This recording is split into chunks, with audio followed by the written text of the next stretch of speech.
It's confession time. I definitely dropped the ball, and one of my team members actually was affected by it. So I wanted to share this with you guys. It's Andrew Houston with Tradie Tips in the Truck from Profit for Contractors. We help contractors get more systems, more control, and get more fun out of their contracting business while making more profits so that those profits can pay for their freedom. So, bit of a confession here.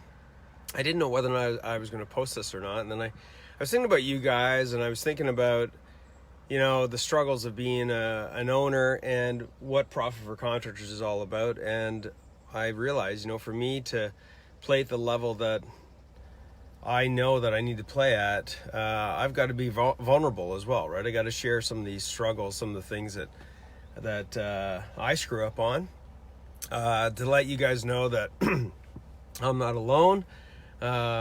Geez, I can feel a little bit in my voice, but so here's the thing. I dropped the ball with one of my team members, basically like my right-hand man, who's near and dear to me beyond just being an employee and partner and friend.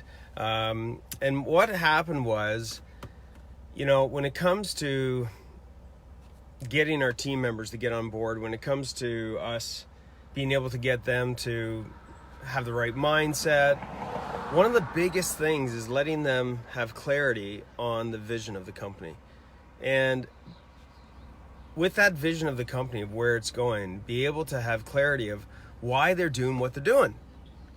So recently, just in the last couple of weeks, one of the things that we've been doing is really upping our ability to engage with like-minded contractors that are looking to get some help, looking to get some, tips and tricks and insights beyond just these.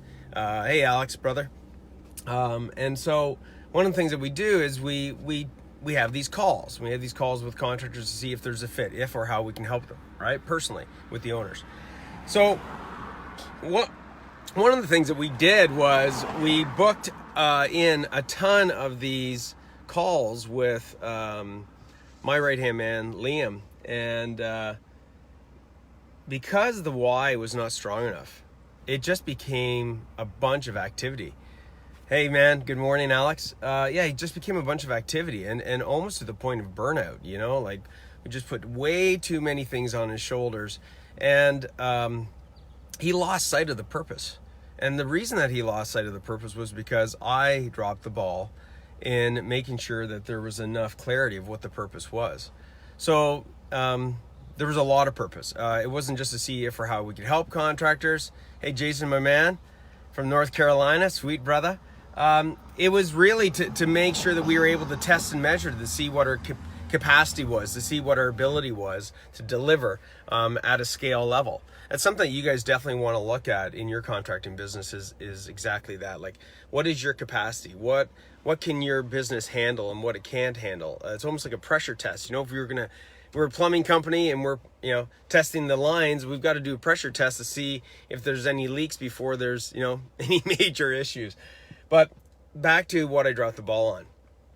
I wasn't clear enough on our weekly calls to really amplify what the purpose was.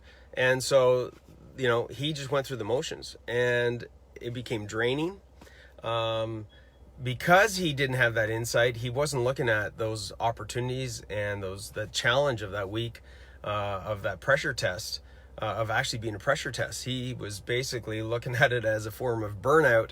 So look, it is so critical that your team understands their purpose and their why, beyond even their roles. Every single week. Hey, Alex, it takes courage. Thanks for your honesty. Hey, anytime, brother.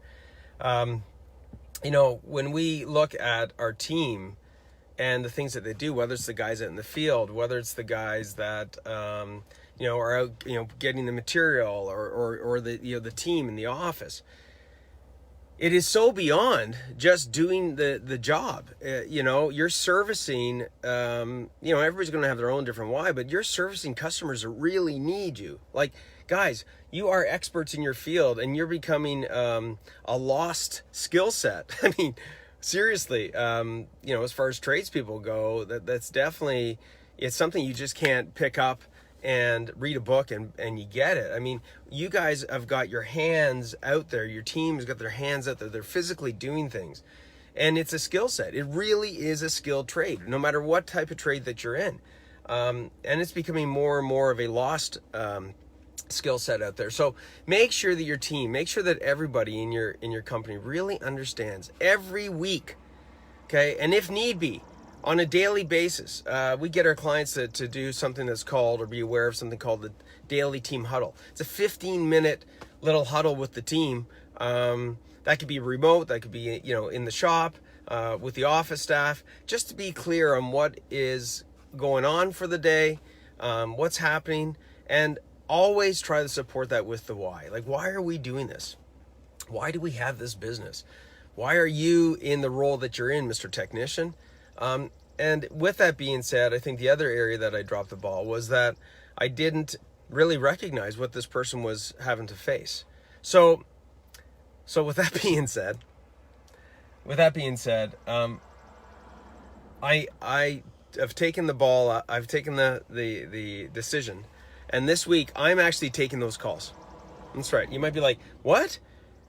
Like, coach, you're doing that stuff that your team member used to do?" Yeah, I'm doing it, and I'll tell you why.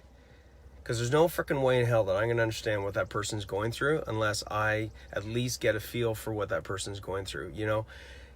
This whole analogy, or this whole approach of, people thinking that they're above and beyond what their employees do, that's such a load of crap. I think it's important to take out the garbage every once in a while. Yeah, I think it's important to clean the toilets every once in a while. So that we remember and we respect what it is that our employees do for us and our team does for us. And so that we back those things by, truly understanding, the purpose behind everything that our team does and what they bring to our company, what they bring to our customers, what they bring to our, to the food on our table. So make sure you're clear on your why. Make sure that you're clear on the purpose of what you're doing. Make sure that you get clarity for your team members so that they understand what it is that they're doing and the true why.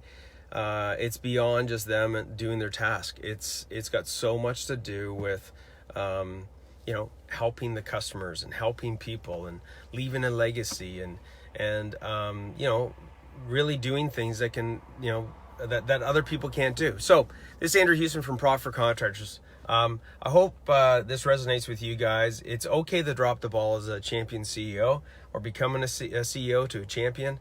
It's okay to drop the ball. And I think it's important that you let your team members know that you've dropped the ball and that it's okay to pick it back up again. I think that's how you get stronger, right? Is not just by doing more and more things that make you stronger, but recognizing your weaknesses, recognizing when you drop the ball and being willing to be vulnerable. It's not comfortable. I can tell you that right now.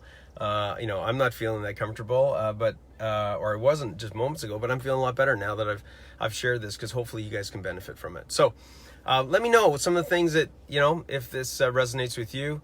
If you're not part of the Contractor Tips group, make sure you get in there, so that you can get insights, and not feel alone.